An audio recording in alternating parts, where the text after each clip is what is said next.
খাবি আর? এত বড় ছেলেকে দুধ খাওয়াতে তোমার লজ্জা করে না? আমি দুধ খাবো না, বিয়ে করবো। আচ্ছা ঠিক আছে বাবা চুনু, দুধটা খেয়ে নাও, ঠান্ডা হয়ে যাচ্ছে। তবে বউ নেবে, বউ বিক্রি আছে, বউ কিনবে। ও দিদি, বউ কিনবেন? বউ বিক্রি আছে। ও মা, ওই তো বউ ব্যাপারী, দুটো বউ কিনে দাও না। ও দাদা কত করে বউ? এটা 500 টাকা আর এটা 50,000।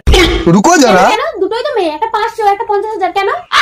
দেখতে পাচ্ছেন না, এটা বিবাহিত আর এটা অবিবাহিত। ও মা, ওইটা নেবো, ওইটা ভালো। না রে চুনু, ওই বিবাহিত মেয়েটা ভালো, ও সবকিছু জানে, রান্না বান্না। হ্যাঁ গো। দূর হলো কি ছাড়ি। ও মা, আমি ওইটা নেবো। এই তোমাকে কেউ নিচ্ছে না, তুমি যাও। এর দাম 50,000 টাকা। অবশ্য একটা ফেসিলিটি আছে, কোনো জিনিসের বদলে আপনি এটা পেয়ে যাবেন। কেমন জিনিসের বদলে অদল বদল করেন দাদা? কুচি কুচি। মানে এই ব্যবসা করতে করতে আমার নিজেরই বউটা বিক্রি হয়ে গেছে। আপনি যদি আমার সংসারটা করতেন, আমি ওটা ফ্রিতে দিয়ে দিতাম। ও মা, ঠিকই তো আছে, বাবা যদি অন্য বিয়ে করে সংসার করতে পারে, তুমি কেন পারবে না?